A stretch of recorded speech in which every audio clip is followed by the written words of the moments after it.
साल 2011 में बच्चों को हाई क्वालिटी एजुकेशन देने के लिए बायजूस नाम का एक स्टार्टअप स्टार्ट होता है और ये स्टार्टअप इतना सक्सेस हो जाता है कि इसकी वैल्यूएशन 2011 से 2022 के बीच $22 मिलियन तक पहुंच जाती है। बताया जाता है कि बायजू को फिलहाल हर महीने 100 करोड़ रुपए की आय होती है और बायजूस द लर्निंग ऐप देश की सबसे बड़ी एडटेक कंपनी बन चुकी। बायजू ने कोचिंग पढ़ाने से शुरुआत की थी और ब्लूमबर्ग की एक रिपोर्ट के मुताबिक उन्होंने 850 करोड़ रुपए में अमेरिका की कंपनी ओसमो को खरीद लिया है। पर 2022 से 2024 के बीच कुछ ऐसा होता है जो बायजूस की वैल्यूएशन को $2.1 बिलियन पर लाके रख देता है। केवल 2 सालों में ही बायजूस की ये कंडीशन हो जाती है कि वो आज एम्प्लॉयज को सैलरी भी नहीं दे पा रहा है। उनकी स्थिति पूरी तरह से बिगड़ चुकी है।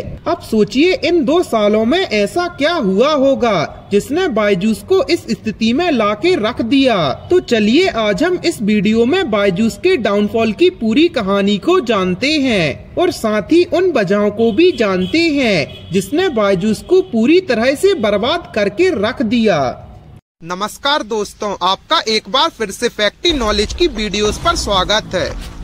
गाइस, बायजू रविंद्र जो कि बायजूस के ओनर हैं, ये एक शिपिंग फार्म में सर्विस इंजीनियर के रूप में काम कर रहे थे। लेकिन ये जब 2003 में केरल में अपने होम टाउन गए तो उन्होंने कुछ दोस्तों को MBA एंट्रेंस एग्जाम कैट में सफल होने के लिए मदद की और तभी उन्हें पहली बार एहसास हुआ कि उन्हें पढ़ाने का शौक है और इसके बाद वो खुद भी कंपटीशन एग्जाम देने लगे और अच्छे नंबर के साथ पास होने लगे। हालांकि उन्होंने MBA के लिए सभी जॉब ऑफर रिजेक्ट कर दिए और वापस आकर अपनी नौकरी करने लगे। लेकिन 2 साल बाद फिर से उन्होंने एंट्रेंस एग्जाम दिया और इस बार 100% स्कोर हासिल किया। इसके चलते कई लोग एंट्रेंस एग्जाम को पास करने के लिए उनके पास कोचिंग लेने आने लगे।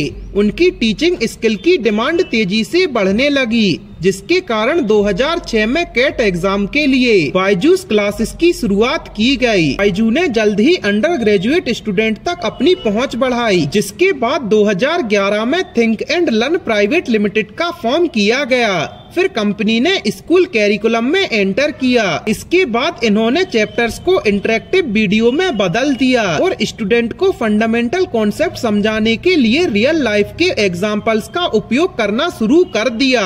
ऐसे करते हुए 2015 में कंपनी ने बायजूस लर्निंग ऐप लॉन्च किया, जो किंडरगार्टन से लेकर 12वीं क्लास तक के स्टूडेंट को एजुकेशनल सर्विस प्रोवाइड कराता था। 2019 तक बायजूस स्टार्टअप का वैल्यूएशन $1 बिलियन से अधिक हो गया था और ये भारत का पहला एडटेक यूनिकॉर्न बन गया था और इसके साथ ही ये भारत के स्टार्टअप इकोसिस्टम का फेवरेट भी बन गया था। इंटरेक्टिव वीडियो और टेक्नोलॉजी के उपयोग के साथ साथ शाहरुख खान और विराट कोहली जैसे सेलिब्रिटी के एंडोर्समेंट ने बायजूस की वैल्यूएशन को $22 मिलियन तक पहुँचा दिया, जिससे ये दुनिया का सबसे महंगा एडटेक स्टार्टअप बन गया।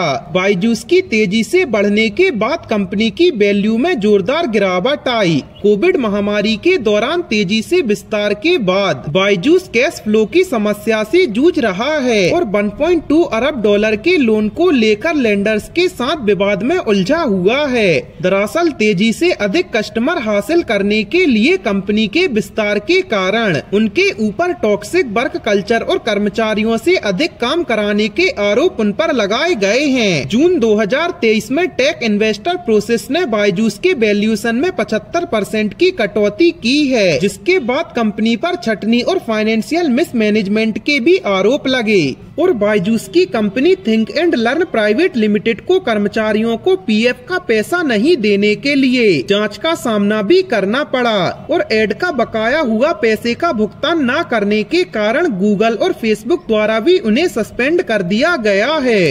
दरअसल जब कोविड महामारी आई थी तो बायजू को ऑनलाइन प्रमोशन करने का मौका मिला था और वो मार्केटिंग में लग गए थे। मार्च 2020 से अक्टूबर 2020 के बीच कंपनी के बिजनेस में तेजी आई थी। इसने न केवल भारत में अमेरिका में भी कई एडटेक स्टार्टअप का एक्सबिजिशन किया था। इसके जरिए बायजूस ने तेजी से विस्तार करने की कोशिश की, लेकिन कोरोना के बाद क्लासेस फिर से शुरू होने लगी, जिसके चलते कंपनी की ग्रोथ धीमी पड़ गई। इसके साथ ही महीनों से चल रहे कानूनी विवादों के कारण कंपनी की चुनौतियां बढ़ती जा रही हैं। गाइस, आपका इस कंपनी के बारे में क्या राय है, हमें कमेंट सेक्शन में जरूर बताएं और ऐसी अमेजिंग फैक्ट्स के लिए अपने चैनल को सब्सक्राइब करें।